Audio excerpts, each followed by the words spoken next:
نکته بگید ما به طنز پردازه بگیم ما اولش 100 نفر طنز پردازی شروع کردیم. بنده طنازا رو دوست دارم. اینجا خدا بیامرزه مرحوم صابری با ما خیلی مرتبط بود.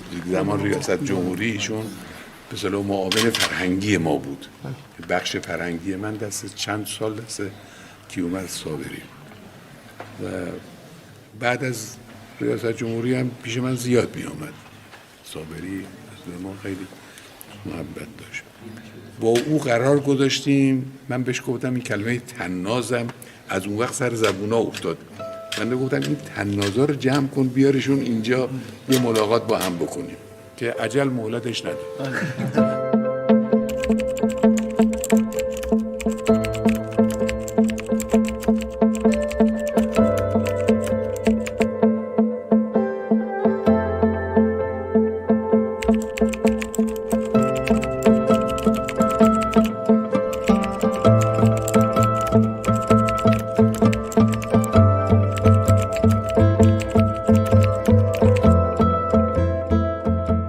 قاسم رفیعی هستم، متولد 1350. بالاخره گنبد رو گرفتی؟ اتفاقا آقا می‌خواستم خدمتتون همین رو تعریف کنم. من شهرام شکیبام، سال 51 متولد شدم. چطور ممکنه فکر بکنه که طنز پردازان یک کشوری دارن میرن خدمت کسی که جایگاه و پایگاهش معلومه و این دیدار یعنی چقدر ارزش برای طنز؟ ناصر فیض هستم به عنوان شاعر، نمیدونم طنز پرداز، نمیدونم از چجوری از کدوم یکی از دوستان شروع کنیم، از کسوت شروع کنیم، از شما سوال میکنید بله آقایونی که هر کدوم مایلن. آخه اینطوری همشون مایلن. من اسماعیل امینی هستم، علاقه خودم شعر طنز و اینجور چیزهاست. ماها ریشمون دست سیاستمدار هاست و سیاستمدارها ریشی که ندادید.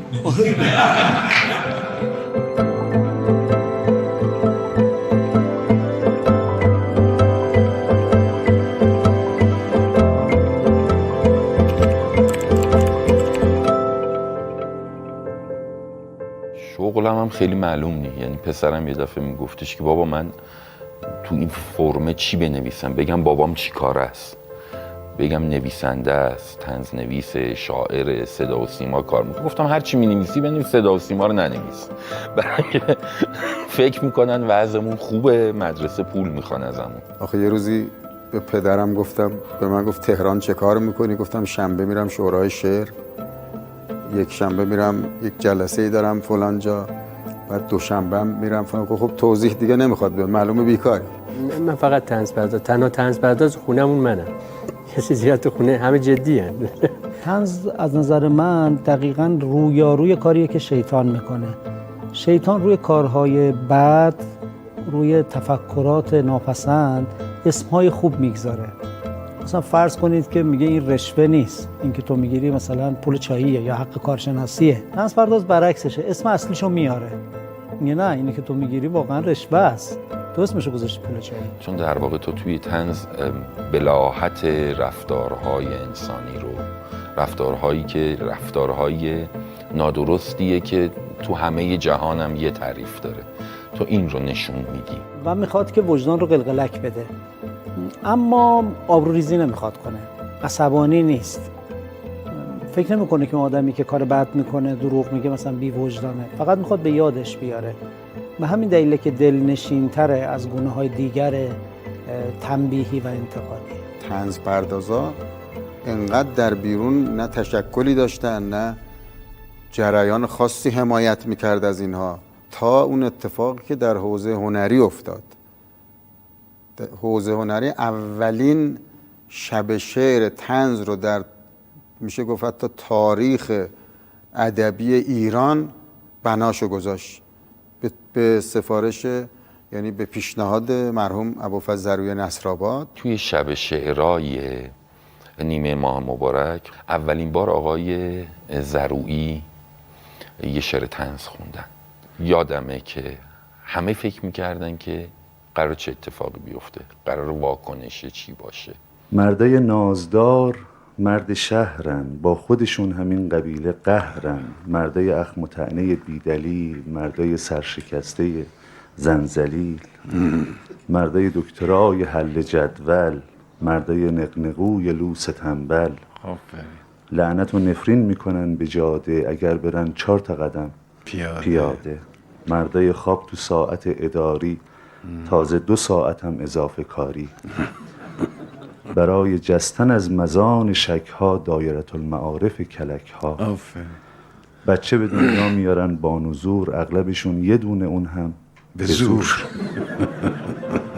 آقا خیلی توجه کردن و حتی راجع به آقای زرویی صحبت کردند و دقت کردن به ماجرا و اینها و از اونجا باز شد این اتفاق. الحمدلله شعرتونم از نسلتون کم نمیاره، شعرتونم خوب. اون تذکرة المقاماتی که شما می‌نوشتید که خیلی خوب بود، خیلی.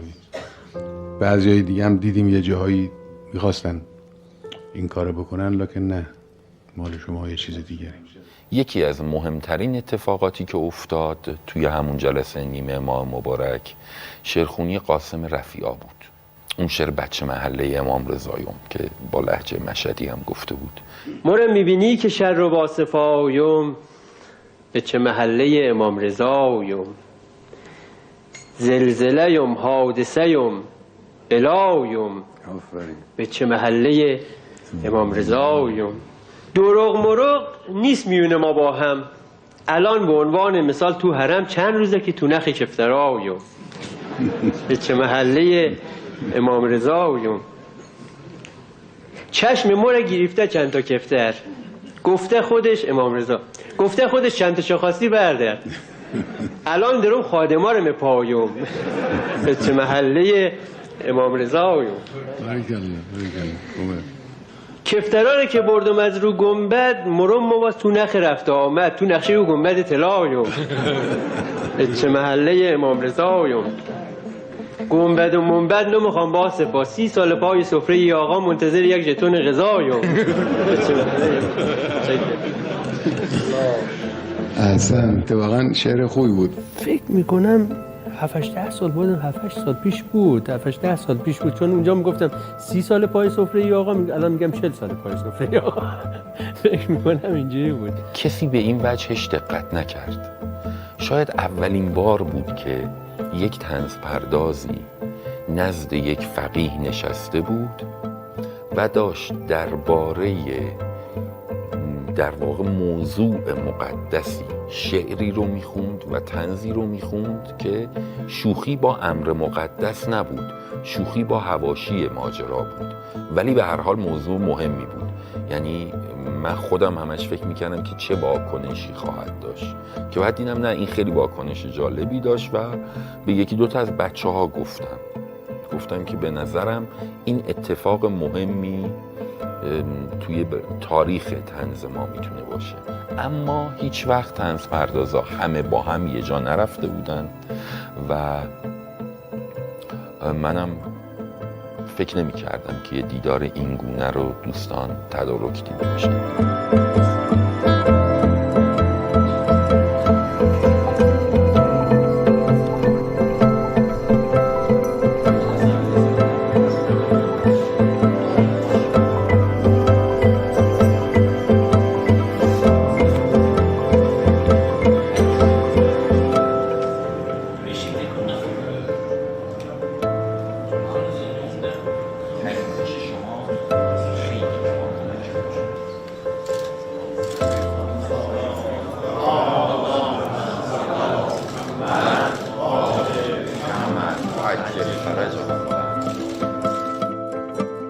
ما برای اذان در خدمت آقایون هستیم.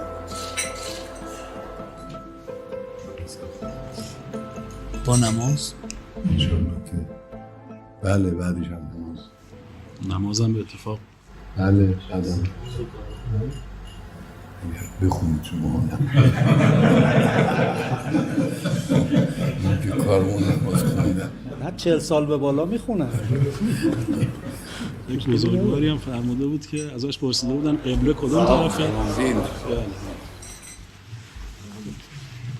پرسیده بودن که قبله کدوم طرفه، گفته بود ما تازه 4 سال اومدیم تو این محله، نمیدونم هنوز فرصتش بیشتر. برای خود ما اتفاق افتاد، تازه آشنا شده بودیم، رفتیم منزلش توی خیابان شهباز سابق، رفتیم اونجا وقت نماز بود، او که اهل این چیزا نبود، ما گفتیم قبله کدوم طرف، اون گفتش که ما تازه 2 سال آمدیم قبله رو حدیث نمیدونم. شما خوبی؟ خب آقایون معرفی کنید. من اصلا تعجب نکردم که ایشون دعوت کردن، چون در موارد دیگری همین رو دیدم. مثلا موقعی که برای درس خارج رسیده بودم به مبحث سازها و موسیقی و خوانندگی، تعدادی از ترانه‌سراها، آهنگسازها، نوازنده ها و خواننده ها رو از طیف‌های مختلف، نه فقط اینهایی که مثلا همراه انقلابند، از طیف‌های مختلف دعوت کردن برای اینکه نظر تخصصی بدن، سوال‌های تخصصی را پاسخ بدن. مثلا انواع سازها رو، گونه‌های مختلف، مثلا ملودی سازی رو، گونه‌های مختلف ترانه رو. گاهی هم حالا غیر حضوری این کار رو میکنن، مثلا گزارش میخوان. اینکه این ارتباط رو دارن، نظم میکنم یه بخشش واقعا به خاطر اینه که مسئولیت دارن، برای اینکه آدم‌های دیگری هم توی این مملکت مسئولیت دارن دیگه.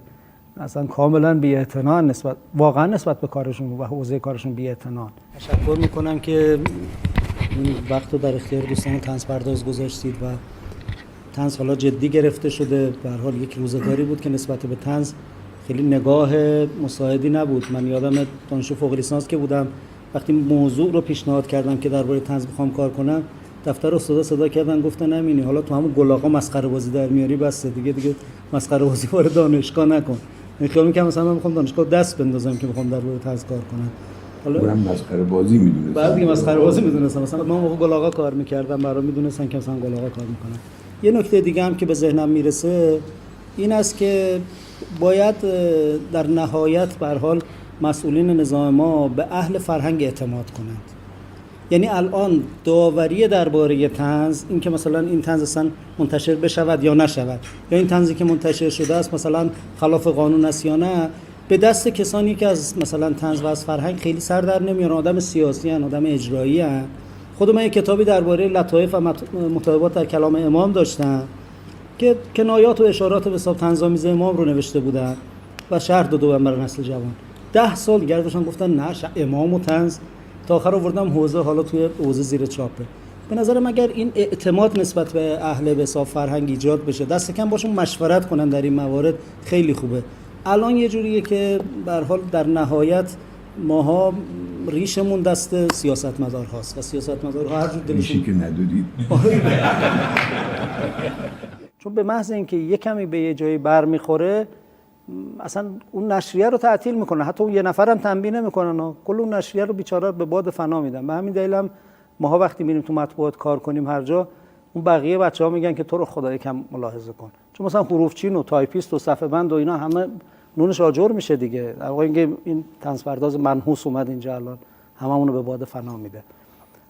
بعد گفتم آقا خواهش میکنم این ریش ما رو از دست سیاستمدارا در بیارید. آقا یه نگاهی که گفت ریش نداشته شما که ریش نداری. بله من به نظرم میاد که برای آقایون سیاستمدار باید به ما اعتماد بکنن. سال‌هاست یه جاهایی بحث بی‌اعتمادی نیست، بحث بدخواهیه. یعنی اونی که با طنز در کلام امام مخالفت میکنه نمیشه که این از طنز بی‌اطلاعی. این یه ریگی تو کفششه. به نظرم خیلی ممنون برنامه. جناب آقای جاوید نیا که دیگه معرف حضورتون هستن. این برنامه رادیو رو دارید بازم؟ بله، هم برنامه صبح جمعه رو و به هر حال این سعادت نصیبم شد بعد از استادم زنده ها در خاطر نازنینتون بشه در همینجا 20 خورده سال با آقای دوزنی اینجا خدمتتون بودیم. شما بودید با آقای بله وقت آمد اینجا؟ بله. الان کارگردانی اون برنامه با من هست و خب به هر حال با همون به ذات برنامه باید تهیه کنید. خدا بیامرزه آقای موزدی، آدم برجسته ای. من تو ذهنم بود مثلا بگم آقا من چه مشکلاتی دارم. بعدم خیلی از این بچه‌ها خیلی راحت‌تر و صریح‌تر و شفاف‌تر همون حرفایی که من شاید تو ذهنم بود بگم و گفتن. داشتیم می اومدیم خدمت دوستان عرض کردم، گفتم چه کسی در جای دیگری از دنیا باورش میشه که ما الان داریم میریم کجا، برای چه بحثی و چه موضوعی. خودم فکر میکردم مثلا سران غربی، همون شخص مورد نظر که بناست انشالله دوستان حجم هم بگوین دربارش، چطور ممکنه فکر بکنه که طنز پردازان یک کشوری دارن میرن خدمت کسی که جایگاه و پایگاهش معلومه و این دیدار یعنی چقدر ارزش برای طنز. تو ایام بود که اون پهپاده رو زده بودیم و اینا. مضمون حرفم این بود که الان مثلا تو کاخ سفید چه خبره. اون موقع جان بولتون هم بود دیوونه.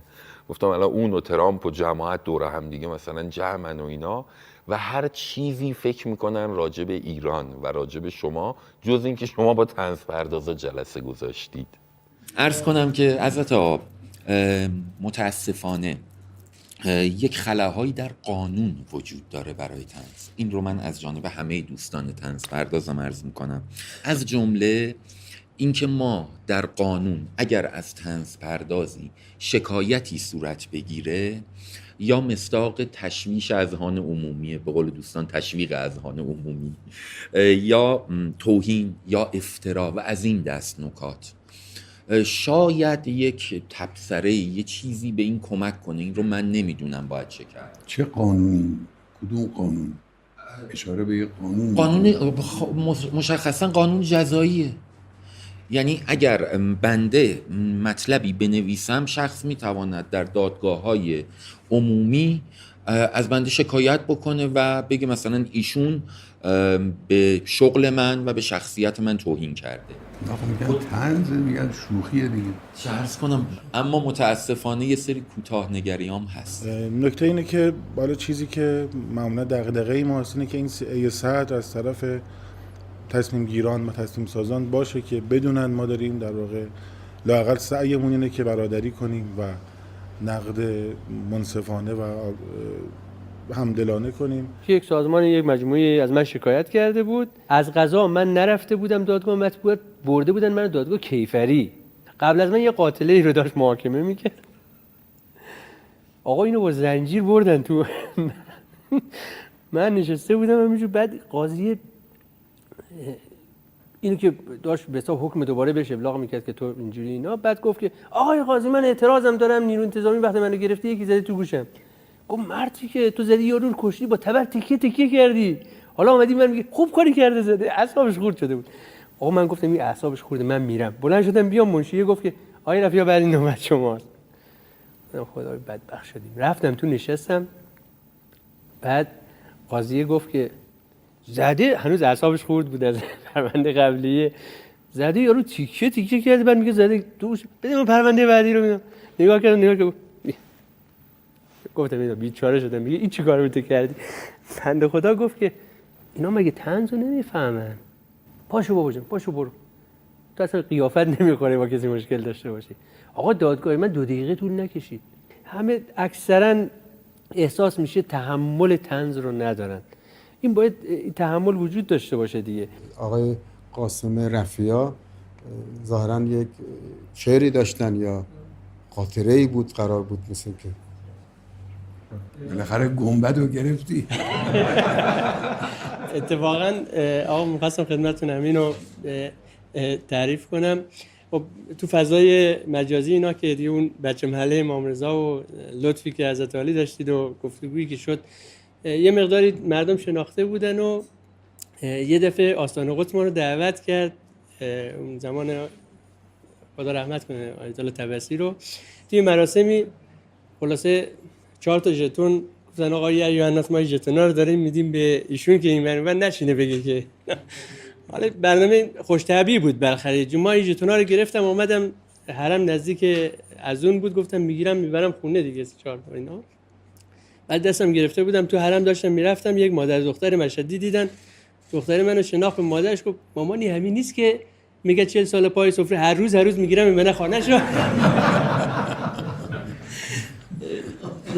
یه دفعه هم تو ارگ داشتیم میرفتیم با خانومم. اینه که ارگ شما بهتر میدونین دیگه، مرکز خرید عقدیا و ایناست از قدیم تو مشهد.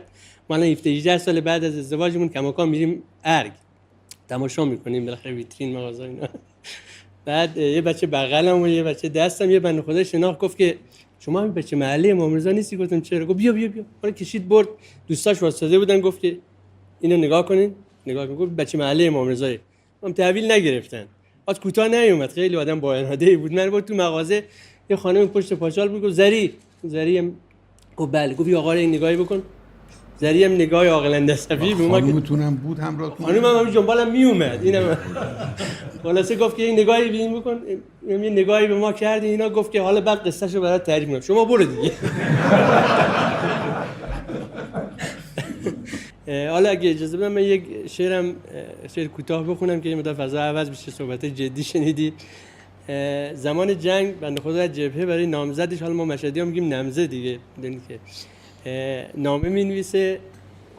این نامه رو خدمتتون تقدیم میکنم. ایره هیچ کس نخنه، نامه فقط مال تویه، دل وامونده ما هنوز به دنبال تویه. اگه از حال مو جویا بشی یک انج خوبه، که یره حال مو وابسته احوال تویه. که یره حال مو وابسته احوال تویه. شوای جمعه همه ناله یا زهرا دارن، مو به فکر سغرایم، فکر مو پامال تویه. بابا تو عراقی‌ها دشمن سرسختمه، او عراقی‌ها البته. بابا تو عراقی‌ها دشمن سرسخت موین، تو دو تا جبهه میجینگم، این اقبال تویه. عکسو فرستادم ببین شاید یادت بیه، او که تیر در میکنه و گوشه اسمال تویه. میدونم خوب میدونم خوش نداری نگام کنی، همین بی‌تفاوتی عمده اشکال تویه. مدرم مرم یره حمله داره شروع میره، دل وامونده ما هنوز به اشغال تویه. البته خطاب یره به زن، اونم زن خود، این معبود نیست. یعنی منفی، بار منفی داره؟ نه بار منفی هم نداره. بعضی وقتا صمیمیت هم داره. حالا یره البته بیشتر در مورد غایب به کار میره. او یرگه مثلا. اما در خطاب هم گاهی به کار میره. آی یره مثلا. اما به زن خودش آدم بگه آی یره، این خیلی هنوز زنش نشده. این احساس تعلقی که ایشون به ادبیات داره و ما به ادبیات داریم یک صمیمیت ایجاد میکنه. ضمنی که مطالعه ایشون تو حوزه ادبیات اینقدر گسترده هست که وقتی آدم یه حرفی میشنوه، من خیلی خوشم میاد وقتی بچهای ادبیات و بچهای قصه نویس میان خدمت ایشون شروع میکنن به صحبت کردن و ایشون در مورد مثلا میگم جنگ و صلح تولستوی صحبت میکنه، مثل یک آدم متخصص تو حوزه ادبیات صحبت میکنه. این خودش صمیمیت ایجاد میکنه. با سلام، من یه نکته میخواستم بگم، فکر کنم دوستان و حضرت علی کاملا در جریان، اما بیان کردنش به نظرم اینجا مهمه.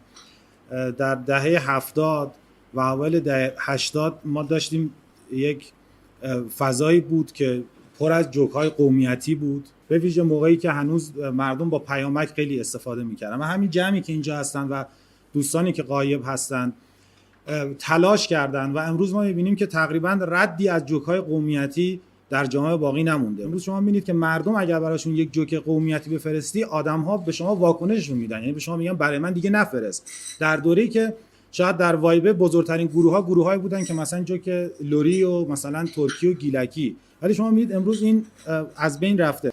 اگر هم کسی بخواد ادعا بکنه که چی شد که جوک‌های قومیتی از بین رفتن توی این مملکت، به نظرم یه بخشیش از همین گروهیه که امروز ما در خدمتتون هستیم و دوستانی که حق بزرگی و پیشکسوتی به گردن ما دارن. ببخشید. امر مهمیه، چیز مهم نیست. مثلا از بین بردن جوک‌های قومیتی به تعبیر شما خیلی چیز مهم. در رژیم گذشته جزو چیزهای رایج بود. یعنی واقعا هیچ جلسه‌ای نبود که یک کسی بخواد تو شوخی کنه، یه چیزی از این قبیل نباشه. این شعر معروف شهریار ایا تهرانیا، این ناشی از همینه دیگه. از بس رایج بود اون وقت، کسی مثل شهریار رو وادار کرد که یه چنین شه. حتی توی نشریه‌های خیلی جدی ما، توی نشریه‌های طنز جدی، مثلا فرض کنید مثل توفیق که اون موقع در میومد، اینها رایج بود، عیب هم نمیدونستن، جزو ابزار طنز پردازی میدونستن. ولی امروز مثلا از بین رفته، این فرهنگ اصلا تغییر کرده، جامعه هم از این استقبال کرده. من فکر میکنم که توی جامعه هنوز مردم طنز رو اونجوری که باید نشناختن. به قول آقای دکتر امینی میگن مسخره بازی. به خاطر همین یکم ورود به وادی طنز، حالا به خصوص برای مثلا کسی مثل من که لباس روحانیت تنم هست، بخوام وارد حیطه طنز بشم، خب خیلی سخت هست کار. یه شعرم اگه اجازه بدید با لهجه یزدی تقدیم بکنم خدمتتون. چند سال جهانی شدنش آرز دلونه، حالا که شده توی دلون بزن و بخونه. یزدون را همه دنیا پسند کردن و جونه، حالا که چش دنیا پی خشت و گلونه. کاشکی بشه اخلاق ما تو دنیا نمونه. بادگیر و منار کاشیه و خشته و کاگل، هرچند که مهم منو نباسی که بشم ول. اما میدونید مهمتر از اون چیه؟ دل خونه ی عشقه، نباشه کینه تو خونه. کاشکی بشه اخلاق ما تو دنیا نمونه. مهمونی که هیچ که نباسی باشه جوشی، این نیش نزنه اون نکنه فخ فروشی. پایین نباشه ملا اونو کله تو گوشی، این رسمه در اردم توی این دوره زمونه. کاشکی بشه اخلاق ما تو دنیا نمونه. اینجا نه، تو بعضی دکونا پشت کوه قاف، پیدا نمیشه جون تو یاد تا خالق انصاف. ملن رو سرت کلا میاد تا دمو که ناف، اون وقت برکت بگو کجای این دکونه. کاشکی بشه اخلاق ما تو دنیا نمونه. دارم میکنم توی قناعت همه پس رفت، هی مصرف و هی مصرف و هی مصرف و مصرف. آخ بس که گفتم برو پس ساخو نفس رفت. خب راست خو میگم او نباشه هیچی میمونه. کاشکی بشه اخلاق ما تو دنیا نمونه. هرچی که نگم باز دلوکا قرص و سامون، توی دل یزدی جماعت دین و ایمون. بی خودنی که اسمش حسینیه ایرون، کاری بکنم یزد حسینیه بمونه. کاشکی بشه اخلاق ما تو دنیا نمونه.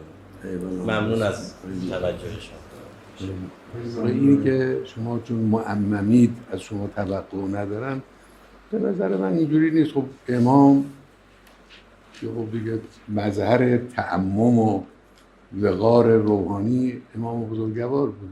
ایشون یادتون هست چقدر صحبت‌های شیرین، طنزگونه، لطیفه توی صحبت‌های عمومی داشت. و اصلا ایشون اینجوری بود. یعنی امام اون خصوصیتی که از امام اغلب نمیدونن این بود، ایشون یه آدمی بود که جلسه شیرین بود. اسلام شناسی تقریبا تو به تورم است. خب صدام هم اسلام شناس شده است، آقای سادات هم جزء اسلام شناس هست که تشخیص میدن که فلان موافق اسلام هم موافق اسلام نیست.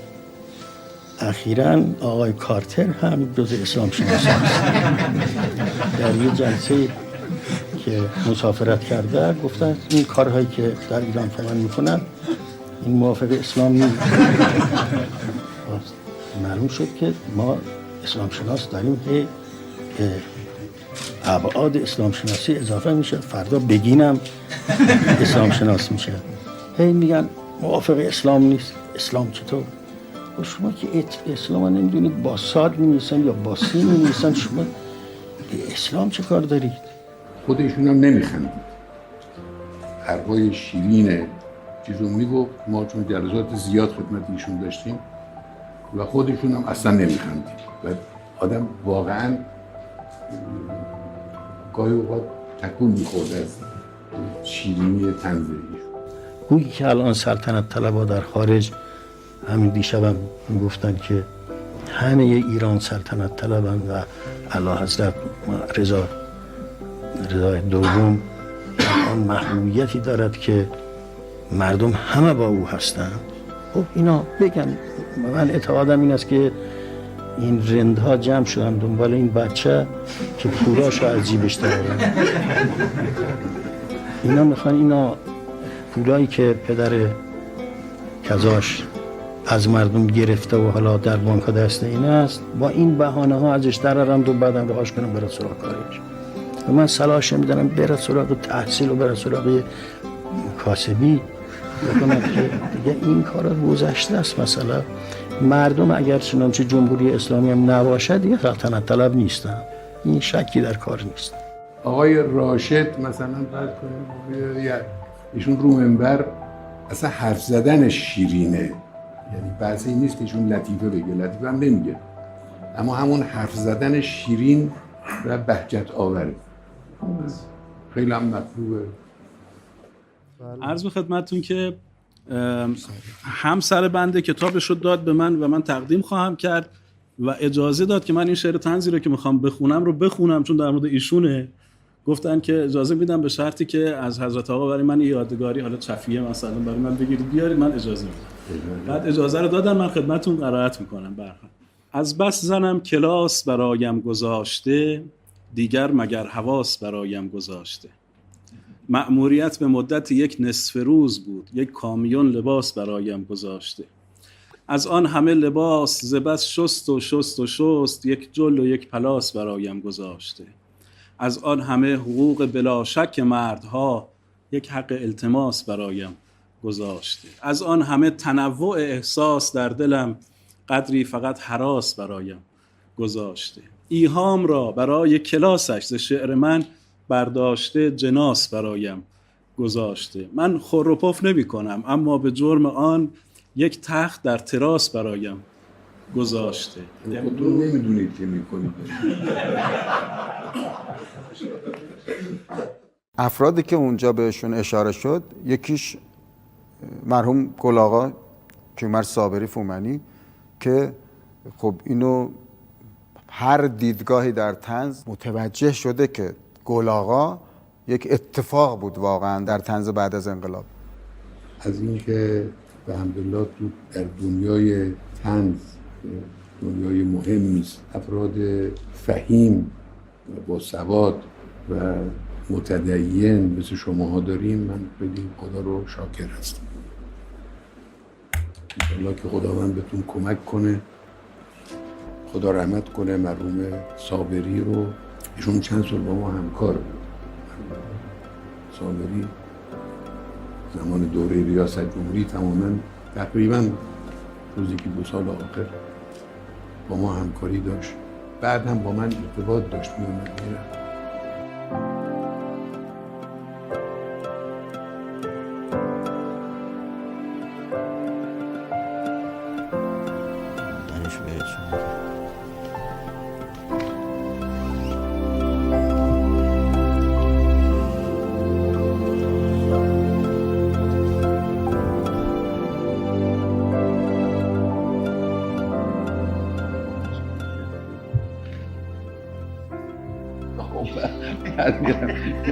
نمیخواید ببرین کتاب رو، نمیخواید بذارین. این شعری که خوندم شما بلدی؟ خیلی چیز قشنگیه. عجب. فرشن سر موجن بر، بعد میگه موجن احرام به دوش. خیلی قشنگش میگه این موج که داره میاد مثل آدمی که مردی که احرام به دوش کفا. خیلی قشنگه.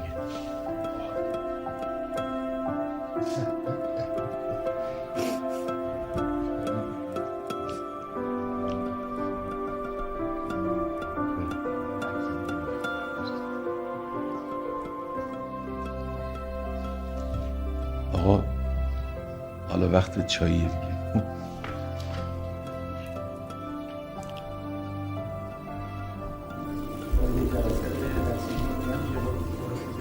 الان الان غیر رسمیه، راحت تکلیف میدید.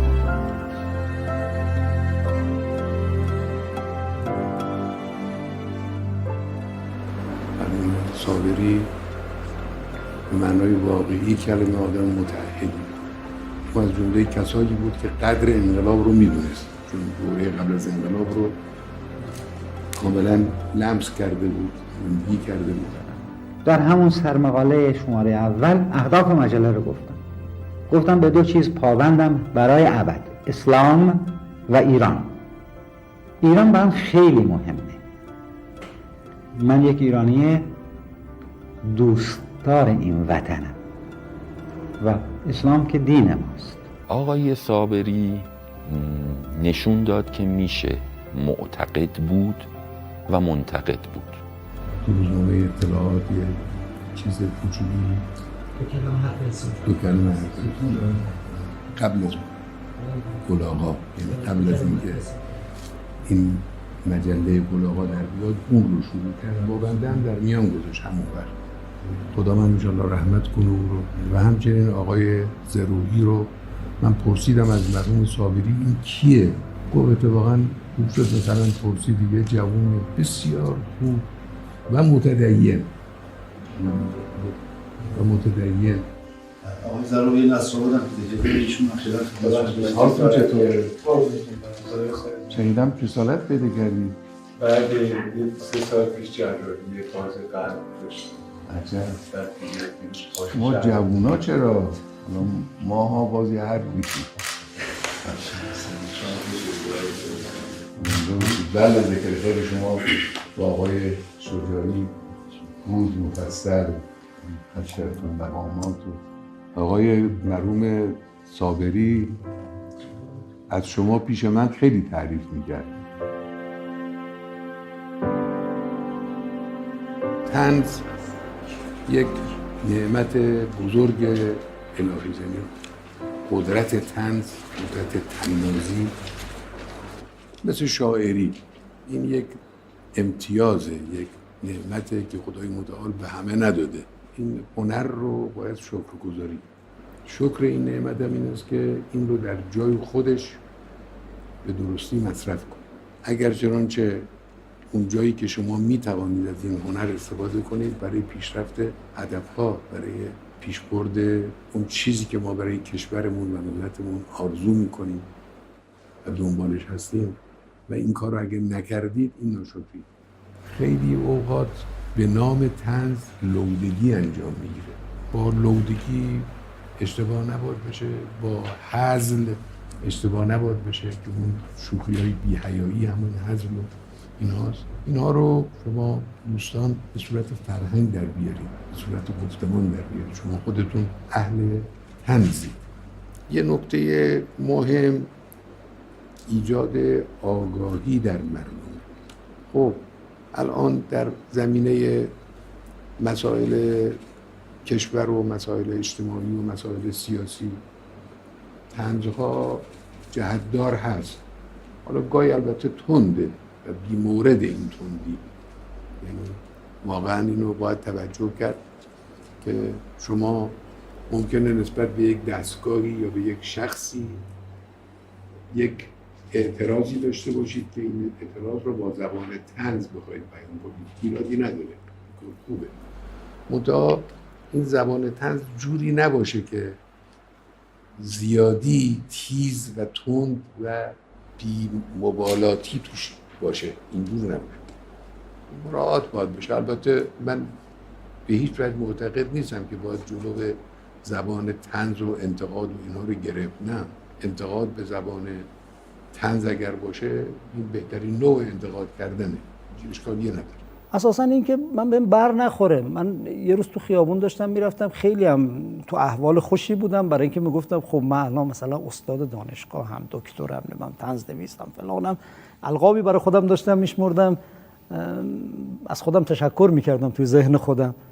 یه دفعه یکی اومد رد بشه گفت قیافشو، به من اصلا بدون هیچ مقدمه‌ای. بعد خدا میدونه که گفتم خدا رو شکر، گفتم خدا رو شکر. فهمیدم که خدا حواسش به من هست. الان یکی رو میفرستم این باد حباب رو خالی میکنه، همینطور رد شدنی گفت قیافشو. بعد من دیدم که آره من پیش خودم یه چیزیم، ولی وقتی دیگری منو میبینه هم یه قیافشو. چند وقت یه بار باید یه نفر باشه که اینو با آدم بگه، چون اگر نگه آدم خیلی کلش میره بالا. من به نظرم میاد به طنز پردازا باید اینجوری نگاه کنن، هم مردم هم مسئولین. در زمینه مسائل بین المللی و مسائل جبهه بیرونی طنز ما یه خورده کمکار. چه جبهه دشمن در مقابل جمهوری اسلامی هست، هدف او هم جمهوری اسلامی نیست. شما ببینید این واقعا این نکته مهم نیست. شما ببینید از وقتی که انگلیس وارد ایران شده در تمام این مدت کدام خدمت کوچک رو به کشورمون کرده. واقعا محاسبه کنیم اونایی که تاریخ میدونن، اهل مطالعه درست میفهمن که من چی بود. دائما ضربه زدن از همون اول که اولین انگلیسی که از هند وارد کشور شد، از همون اول شروع کرد به ضربه زدن. بعد تحویل دادن به آمریکایی‌ها از اولی که آمدن ضربه زدن به ما. یعنی بعد وقت که جمهوری اسلامی وجود نداشت، با ایران، با ایرانی اینا دشمنن، نه فقط با ایران و ایرانی، با هر جایی که تیغشون ببره. با هندی ها چه کردن؟ انگلیس ها. با چینی ها چه کردن در اون دوران خودش؟ در آفریقا با الجزایر و تونس و اینا فرانسوی ها چه کردن؟ اینا وارد هر کشوری شدن، به هر جایی رفتن ضربه زدن، عقب نگه داشتن، مشکل درست کردن، خدمت هیچ وقت نکردن. از جمله حالا نسبت به ما که ایران هستیم. با جمهوری اسلامی البته بدترن، به خاطر که جمهوری اسلامی جلوی اینو میسته. اون رژیم گذشته نمیستاد، رژیم های گوناگون. با اونی که میسته در مقابل اینها طبعا دشمنی بیشتری دارن. جمهوری اسلامی محکم ایستاده، افشاگری میکنه، زیر بار نمیره، رد میکنه خواسته های اونها رو با قدرت تمام. از این جهت دشمنیشون با جمهوری اسلامی زیاده. خب این یه جبهه دشمنه. ما در مقابل این جبهه دشمن باید از همه امکاناتمون استفاده کنیم. از امکان نظامی هم استفاده کنیم، از امکان اقتصادی هم که بتونیم استفاده کنیم، از امکان ادبی و فرهنگی و اینا، از امکان هنر هم باید استفاده کنیم. یکی از هنرها هم طنز. تو این زمینه طنز بخش کاریکاتور فعال انصافاً تو، یعنی از هر نواد گذاشت کاریکاتور ما تو زمینه مسائل بین المللی فعاله که باید واقعا تشکر کنیم. و جوانای خوبی هستن و دارن کار میکنن، تلاش میکنن. تو اون جلسه میگم امیر قمیشی هم کنار دست من بود، همونجا که حرف منو قطع کرد، نمیگم اونجا بود، یه خود قبل‌ترش، یه جایی که فرصت پیدا کرد گفت آقا من امروز تولدمه و میخوام کادو تولدمو از شما بگیرم، یه انگشتر ازتون میخوام. خیلی رندی کرد امیر. آقا گفتن که باشه پشو بیا. امیر رفت و نشست پیش آقا و یه انگشتر گرفت اومد. من دیدم الان وقتشه. گفتم که آقا ببخشید من تا جلسه تموم نشده، تا بذل و بخشش و چیزی نشده، اون انگشتر کوچیکه رو اونو من چشمم گرفته، اونو این وقت به کسی ندید. آقا گفتن که این اشکال فنی داره. انگشت کوچیکه اشکال فنی داره. اینا اشکال فنی داره. اینه که اما اینایی که این تو عرض من یه لحظه چیز شدم، خجالت کشیدم از اینکه خب توی این دستشون هست که حاصل اون انفجار بوده و اینها. گفتم نکنه از این نظر آقا گفت، نکنه در آوردنش سخته اینا. به هر حال جلسه تموم شد و تا اینکه ایشون صدا کردن. آقا گفتن که آقای شکیبا از سال 43 تا حالا چقدر میگذره؟ من از سال 43 تا حالا چقدره؟ 45 سال. ببخش 55 سال. این انگشتر 55 ساله با منه. قربونتون برم آقا، من همینجوری جدی عرض کردم. 55 ساله بسیار روز عقد منه. ای جان. بعدها شنیدم بچه‌ها گفته بودن شرام دیگه خیلی زیاده روی کرد. خجالت نکشیده انگشتر عقد آقا رو می‌خواست بگفتم، من که نمیدونستم این بود. بچه‌های خودمون ناصرینا گفته بودن شرام رفته انگشتر، میگه آقا ما انگشتر رو بدیم به من.